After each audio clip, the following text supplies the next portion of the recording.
Dear reader, allow me to introduce you to my book. Though it might at first appear like many books you've come across, it is far from ordinary.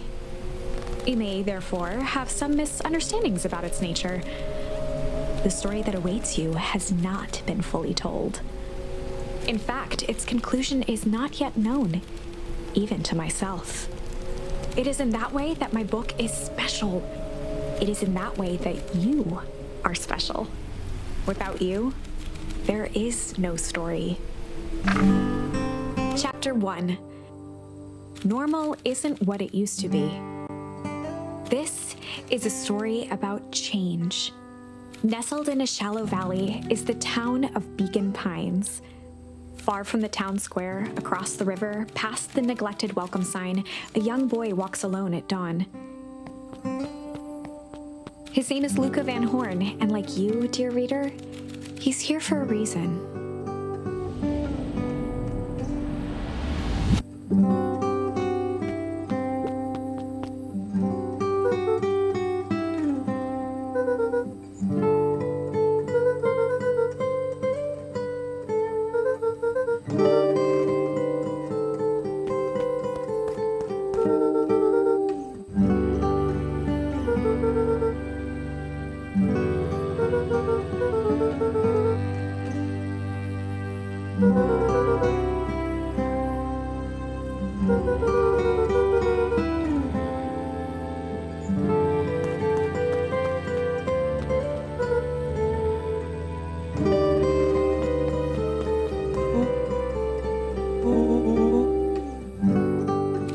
Was Luca's closest friend. He possessed many fine qualities, but subtlety was not one of them.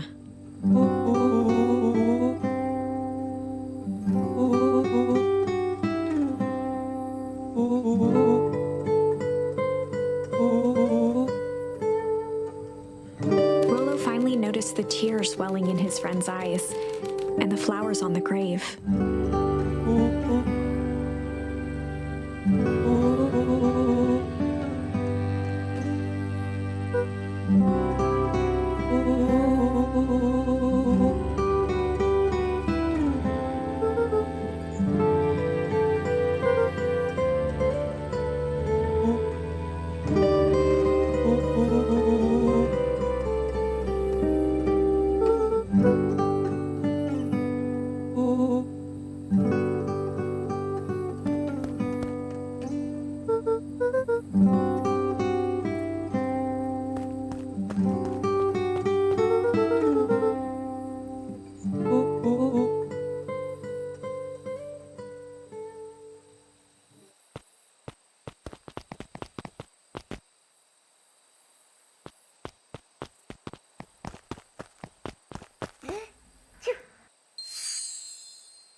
Wonderful!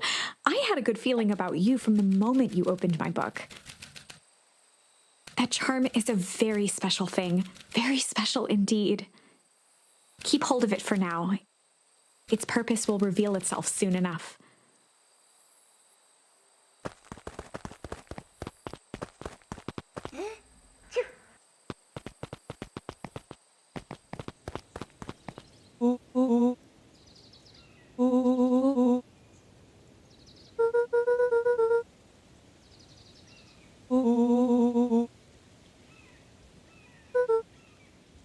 Rollo looked to the side suspiciously.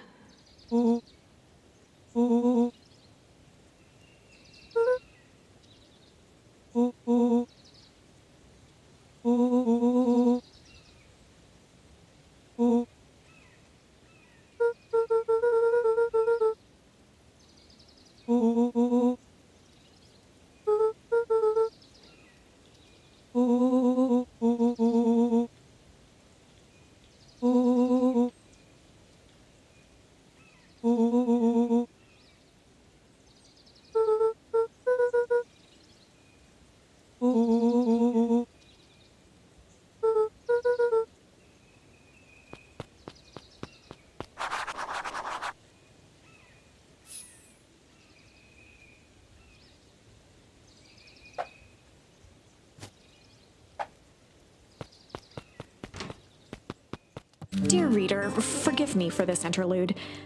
Remember that charm you found in the dandelion patch? There are more of those special charms to discover throughout Beacon Pines.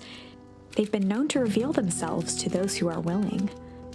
Some of them can be found in this very house.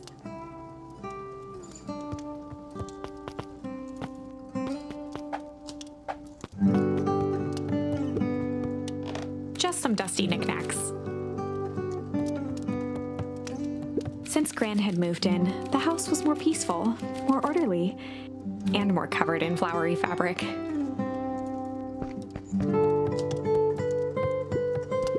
Gran had already lit the fire. She kept a warm house, as if by grandmotherly obligation.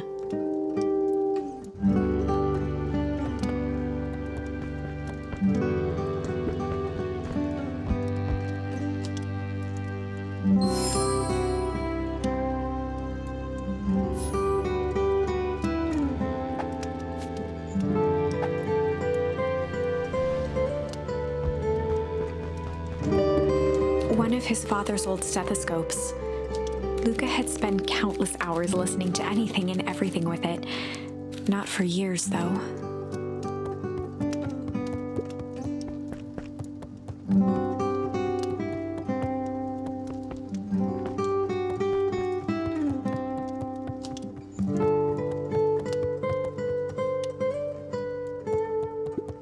An array of prepared meals crowded the refrigerator, each labeled with the day of the week. A pair of dull scissors, a broken can opener, a mostly empty bottle of glue, and some loose string.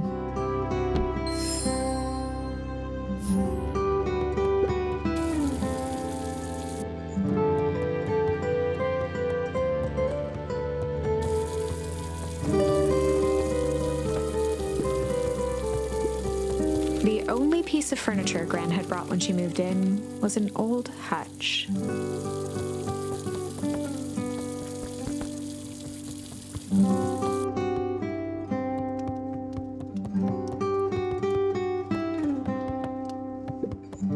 Luca paused at his parents' bedroom door. He just wasn't ready to go in yet. Gran had commandeered the upstairs closet when she moved in. Some things need shelter from a young boy's mischief, she said.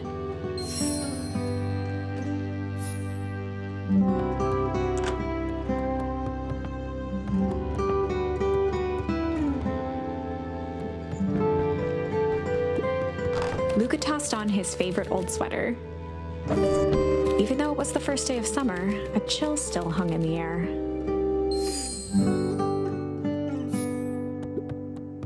Gran's moving in meant that most of Luca's things had been crammed in the corner. Luca was somewhat annoyed by the situation.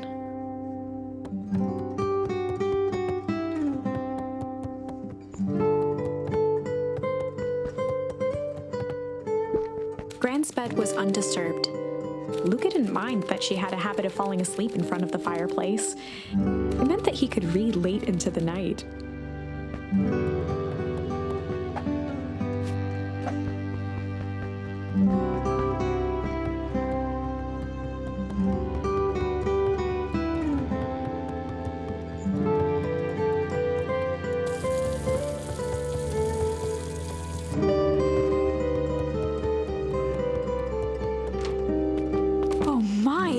This is quite exciting. I am now certain that you are the one I've been waiting for all these years. You'll recall I was a bit coy regarding the use of charms earlier. Excuse me, I tend to have a flair for the dramatic. You are about to encounter your first turning point. There are certain times in this tale when everything hinges on a single word. Step forth, dear reader. A sturdy old wheelbarrow. Young Luca would spend hours hiding in the bushes, waiting for a chance to jump out and startle his mother. She always enjoyed humoring him by feigning terror.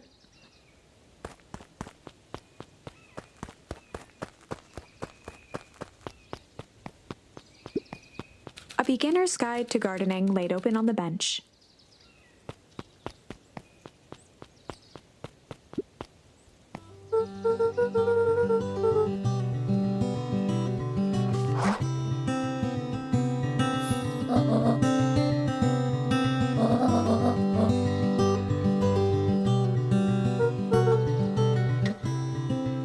less grand new, the better for everyone involved.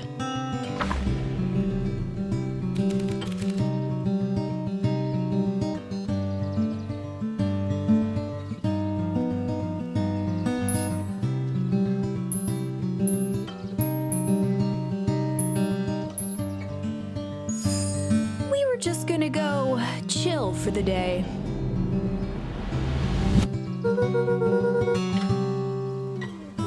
The best lies are built on truth.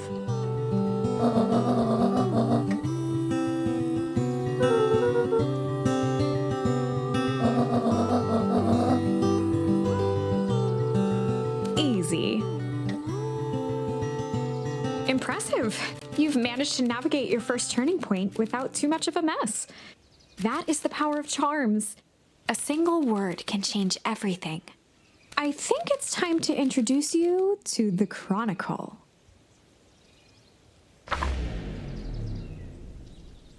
The Chronicle is a record of the decisions you've made. You can see the turning point, which has been revealed. At any time, you can use the Chronicle to go back and invoke different charms, creating new branches. Luckily for us, this is the one and only turning point where the charms won't dramatically alter fate. It's the perfect opportunity to experiment with rewriting things. We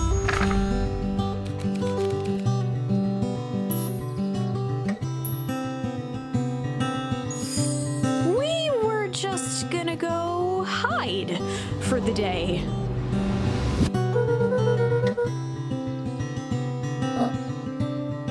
Traditionally, when one is trying to hide something, they avoid literally using the word hide.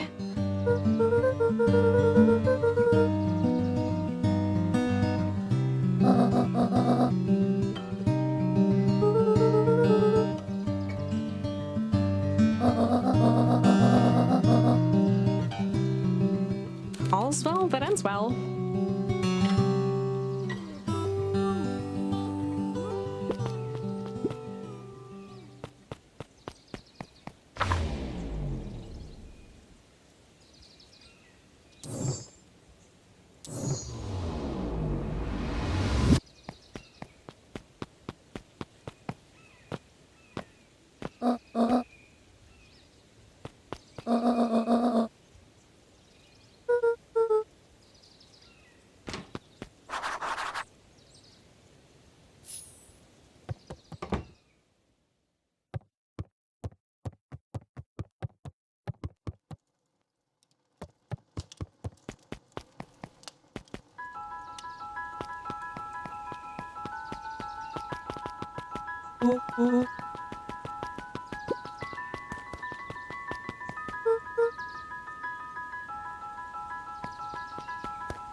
For a town that saw few visitors, the welcome was perhaps more grand than necessary.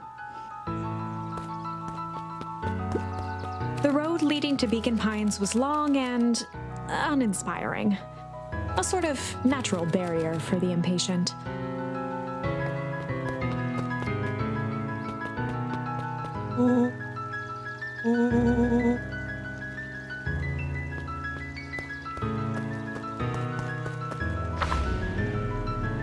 Chapter 2. Welcome to Beacon Pines. For many years, this valley had been a small mining outpost. It wasn't until Sharper Valentine built his fertilizer company that Beacon Pines was established.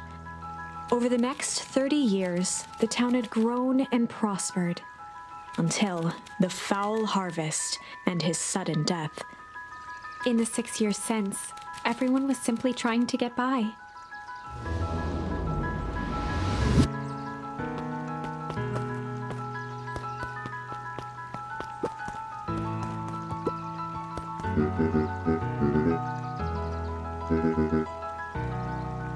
Mayor Augustus Valentine was not busy.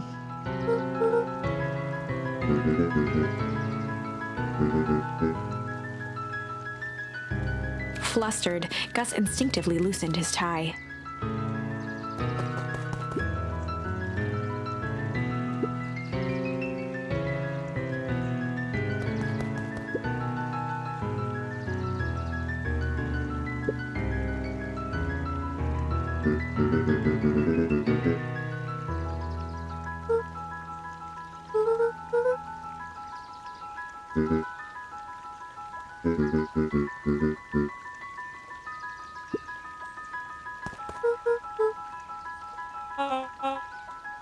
William Kerr was the CEO of Perennial Harvest Company. He had become a fixture around town over the past few years. After the failing of Valentine fertilizer, the town was hungry to welcome a new source of employment.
He pulled a pen from the pocket of his sweater vest and began to frantically jot something down on a clipboard.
Pete stopped scribbling and glanced up from the clipboard.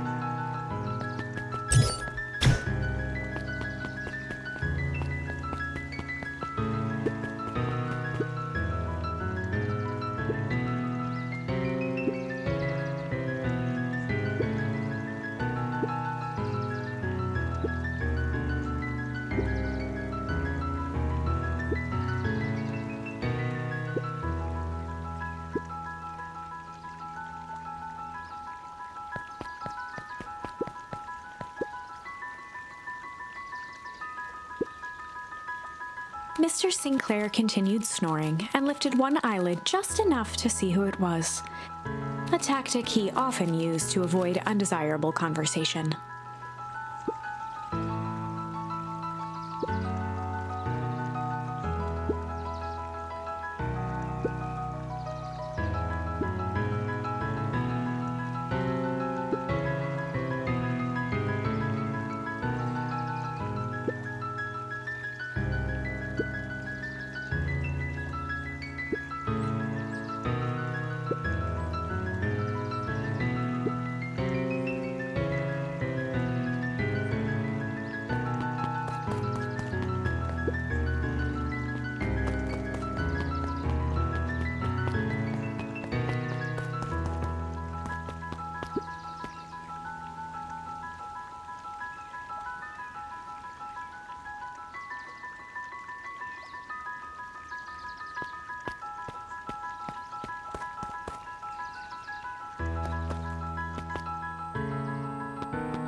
Whenever Luca saw his dad's chair by the pond, it reminded him of the days they'd pack up a couple of sandwiches and fish until sundown.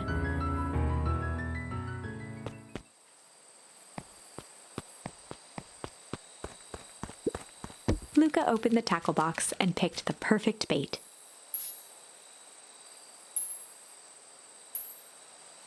Luca tied a shoestring to the hook. What fish could resist a nice shoestring?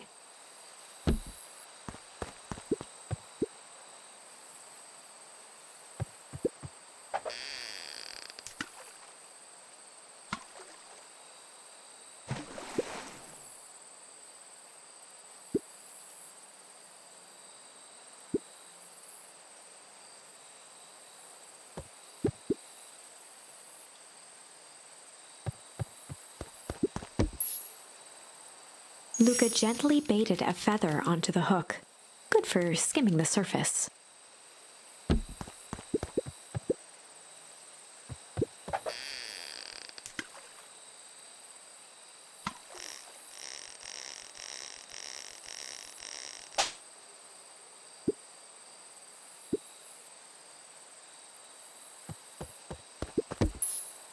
Luca tied a shoestring. What fish could resist?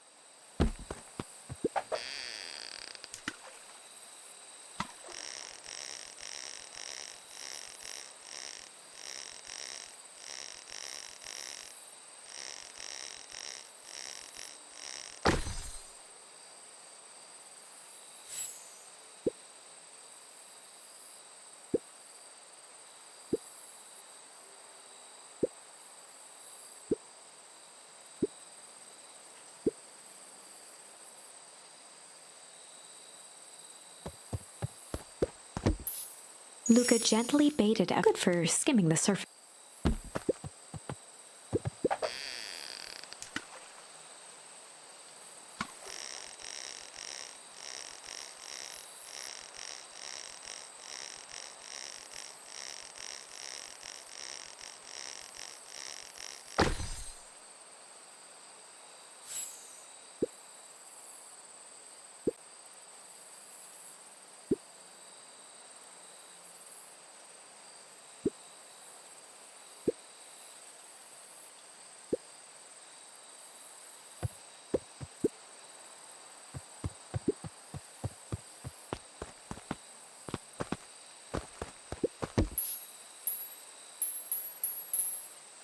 Luca tied a... What fish could resist a nice shoe?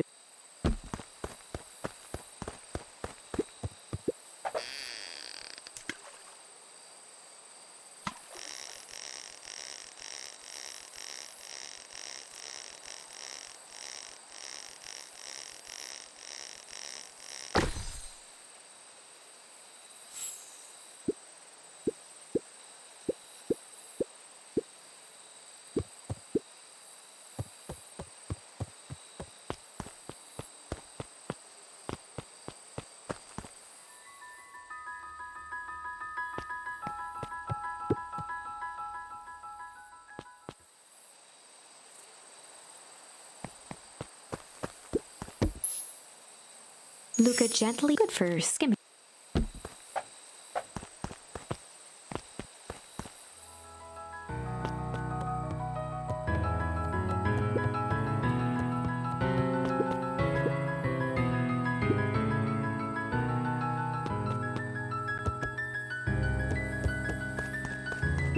The boys had a good thing going, as long as they kept old Jeff happy.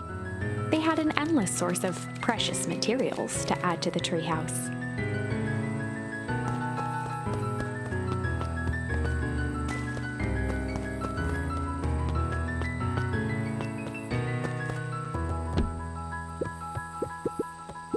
After Luca's father had passed, Rollo became obsessed with them building their own Hank atomic star scraper. It was some time before Luca realized it was Rollo's way of keeping him occupied.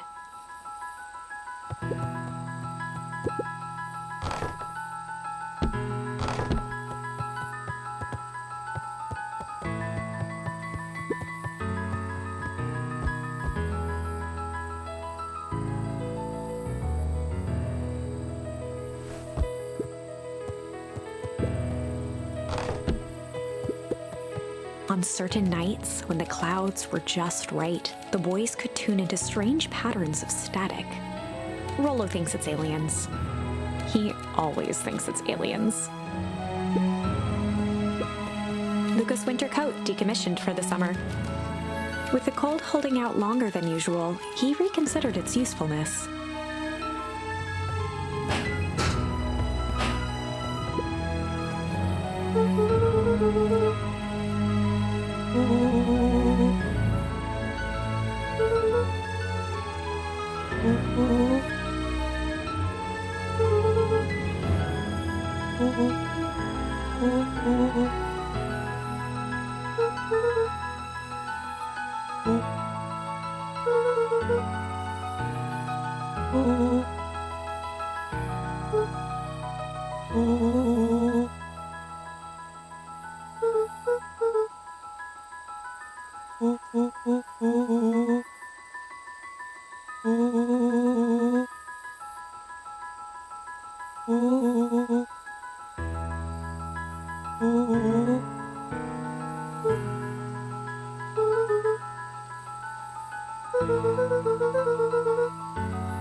Luca looked up at the satellite dish.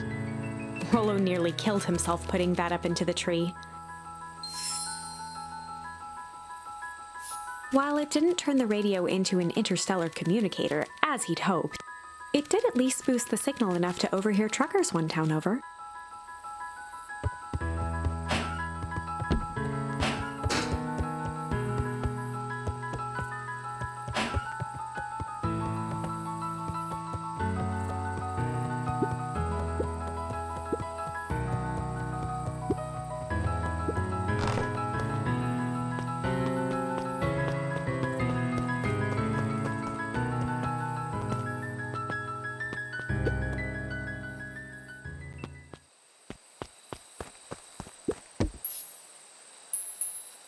Luca tied a small magnet to the line, fishing with the law of attraction.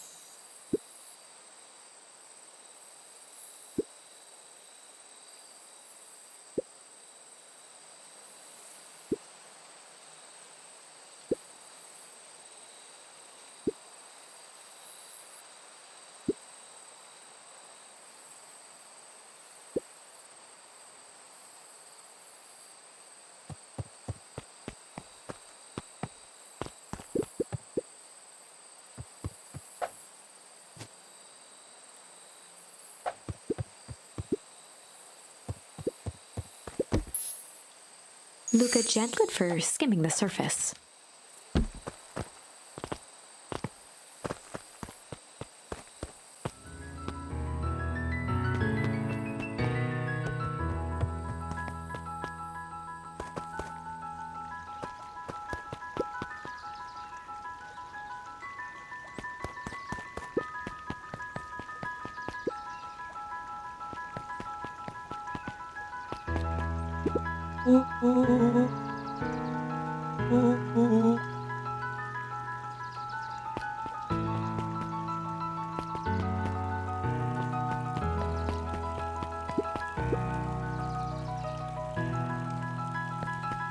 Holden Wilder ran the local paper of record, the Beacon Beacon.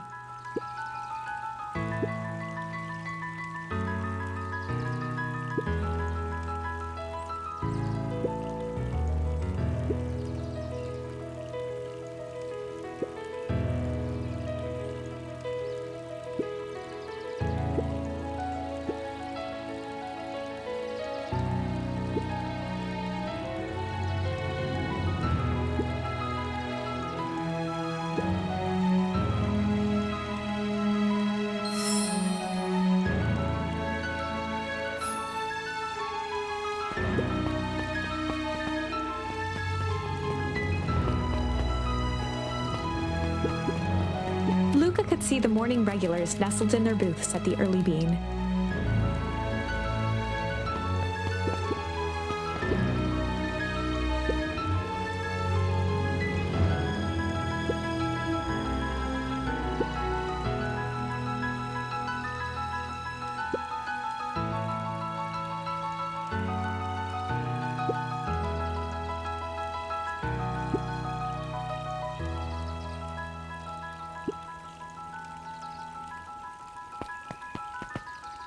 Miss Hatch could often be found near the fountain, too absorbed in a book to be distracted.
Oh, right. Rendezvous with Roxy. This is an important turning point. The first time where your charms will change the course of fate. And currently, we only have one suitable charm at our disposal. Have no fear, we can always return later using the Chronicle once we find more charms. Well, now I'm just rambling. Where were we?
Rollo froze as Roxy took a step toward him, cracking her knuckles.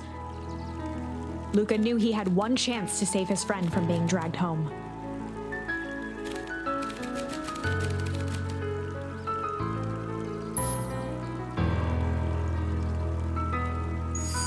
In the past, he found the best way to deal with an enraged Roxy was to be a little chill.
Dawn had dreams of becoming a big-time reporter.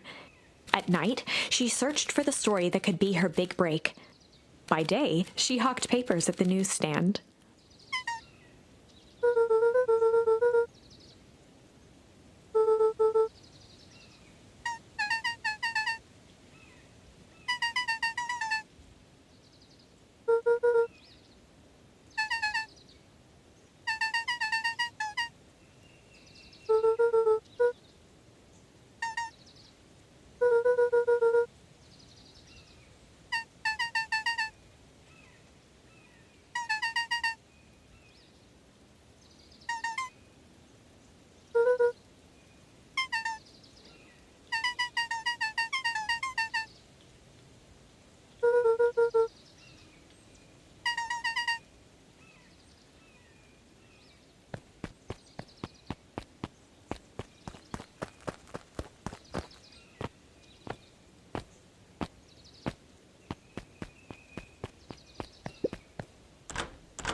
A bit much, if you ask me.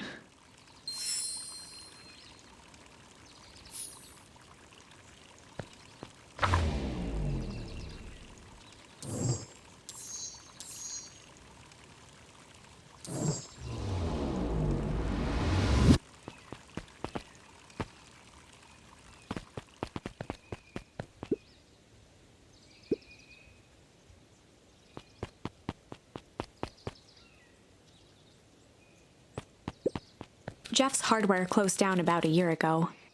The effects of the foul harvest stretched wide. When there are no crops in the field, tractors don't need fixing.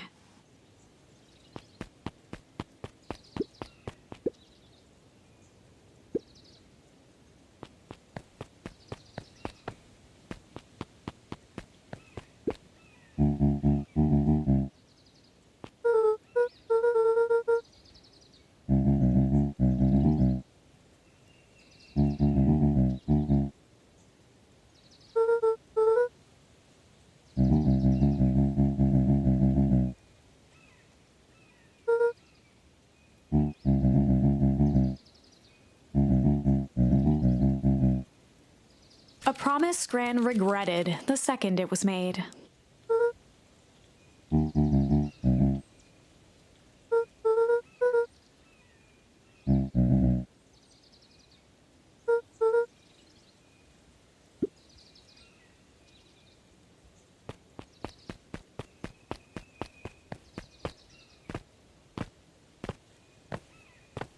Luca knew that if he gave up now, he'd never hear the end of it from Rollo.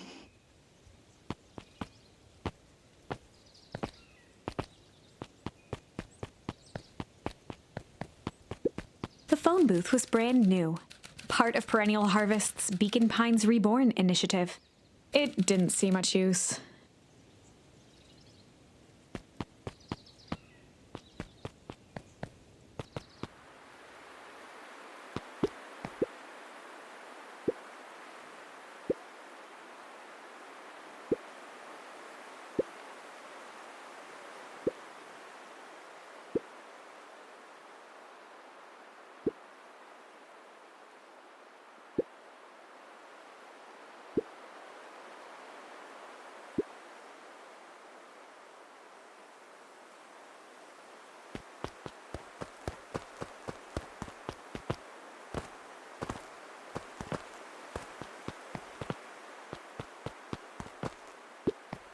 Luca peeked up at the beehive.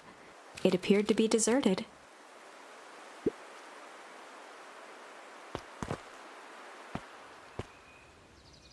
After the foul harvest destroyed their wealth and reputation, the Valentines shuttered off their estate from the rest of town.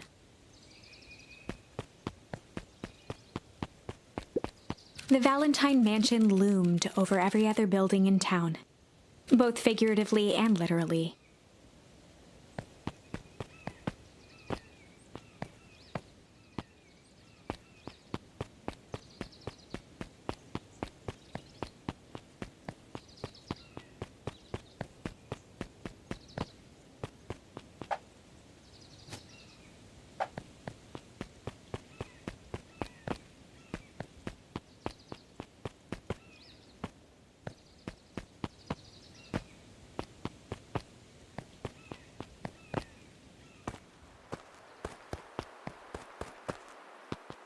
The path led into a small hollow at the edge of Weepwood.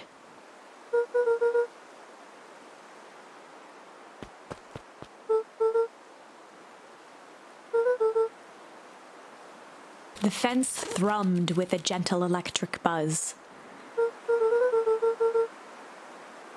Luca often asked himself what Rollo would do, so that he could rule out that option.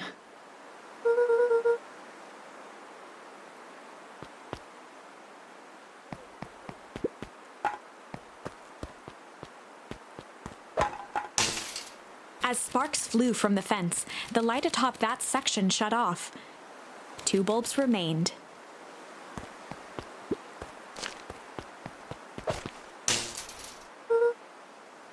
One more to go.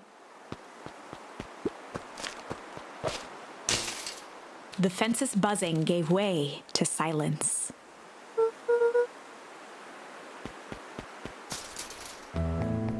Every kid in town knew the old Valentine fertilizer building. Long abandoned, the warehouse once served as the industrial heart of Beacon Pines. Now, it stood only as a reminder of things left behind. The dormant building showed strange signs of life.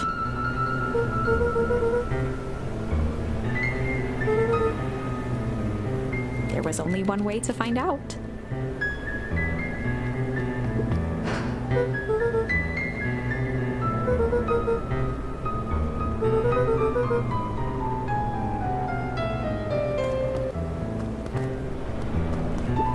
The hose emitted a subtle sound. It was actively draining some kind of liquid. The water looked almost diseased. It flowed slowly into the woods.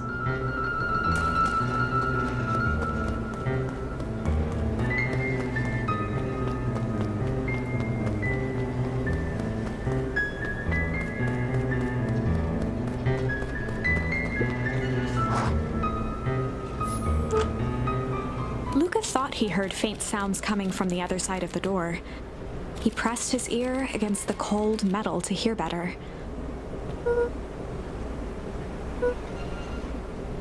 The sound of footsteps grew louder.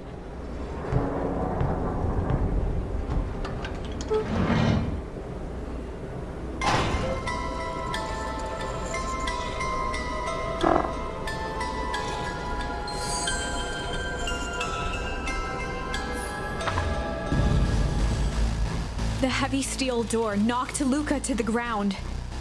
Disoriented, he looked up to see an imposing figure silhouetted in a green glow. It lunged toward him. He tried to scramble away, but felt a gloved hand latch onto his ankle. Luca watched his fingernails leave trails in the dirt as the hand slowly dragged him back through the door, into the lab, into the green light.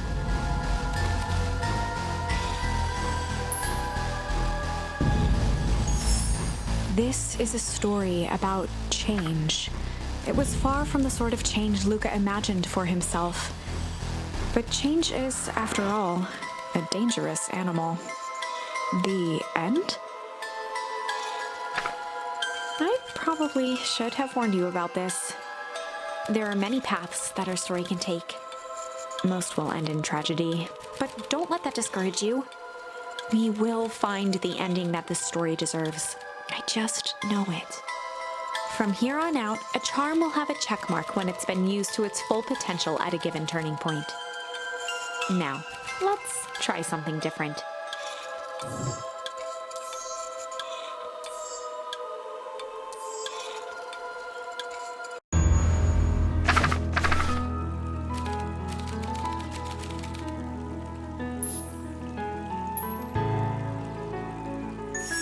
In the past, he found the best way to deal with an enraged Roxy was to be a little shit.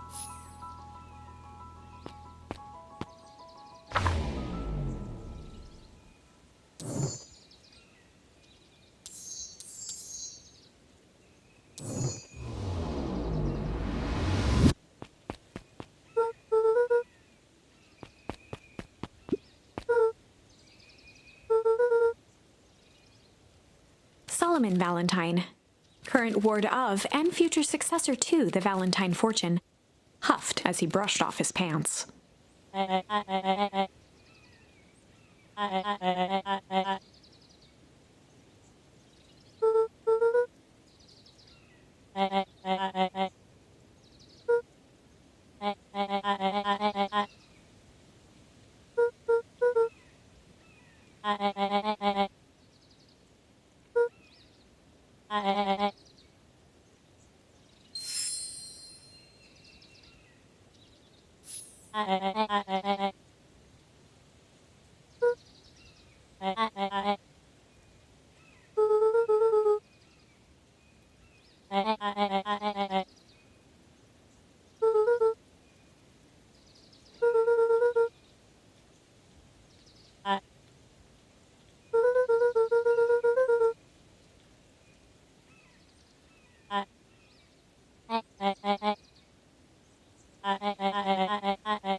Solomon trifled a gesture toward the approaching heiress Valentine.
As the glowing windows of the old warehouse came into view, Rollo began to bounce excitedly.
The boy sat petrified under the weight of the bag.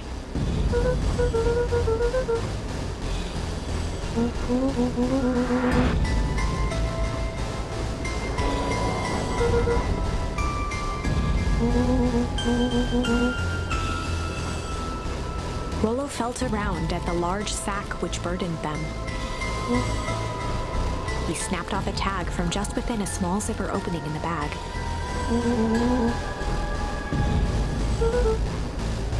Rollo held the badge up to a faint shaft of light within the dumpster.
Lucas sat in the dark, tracking the sound of Rollo's footsteps as he ran. 1, 2, 3. He pressed his ear to the dumpster wall, straining to hear Rollo's footsteps as they faded away. 15, 16, 17. He tried not to think about the contents of the dumpster as he counted. 35, 36, 37. The thick stench made it hard to breathe. Screw it, that's long enough. Luca carefully lifted the lid and peered out. Nothing. No sign of Rollo. No sign of the man in the yellow suit. Time to haul ass. Luca clambered from the dumpster, stumbling to his knees. He was up like a shot and running, sprinting toward home as fast as he could. Beacon Pines flew by, blurred by the tears that welled up in his eyes. He wouldn't remember getting home at all that night. Throwing his front door open, storming up the stairs to his room and surrendering to sleep almost as abruptly as he hit his pillow. Chapter 3. Finding a friend. The next morning, it was quieter than usual at the breakfast table. Only the sound of silverware and chewing interrupted the awkward silence.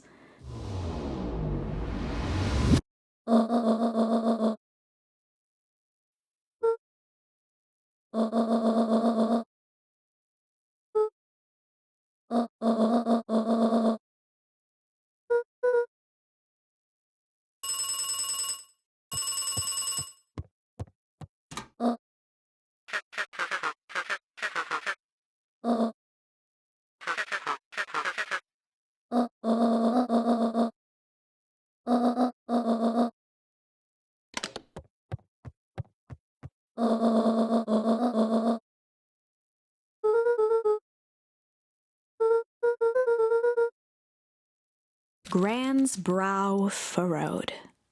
She let out a long sigh. Her voice was quiet and even.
A faint electronic sound floated in the air.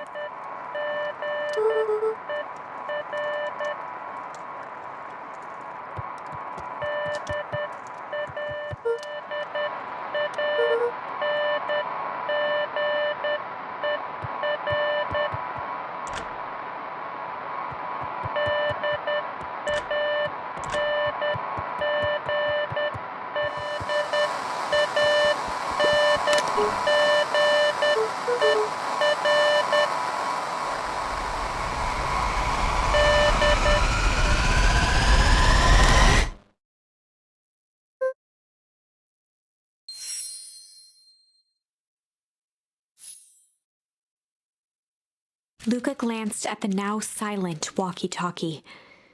He wasn't sure what to think.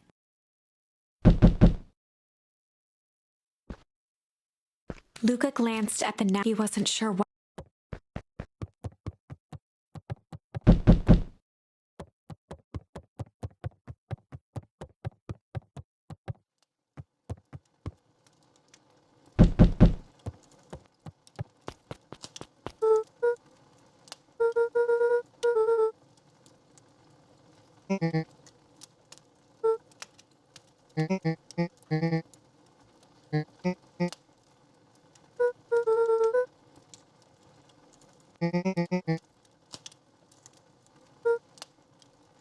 A pit formed in Luca's stomach.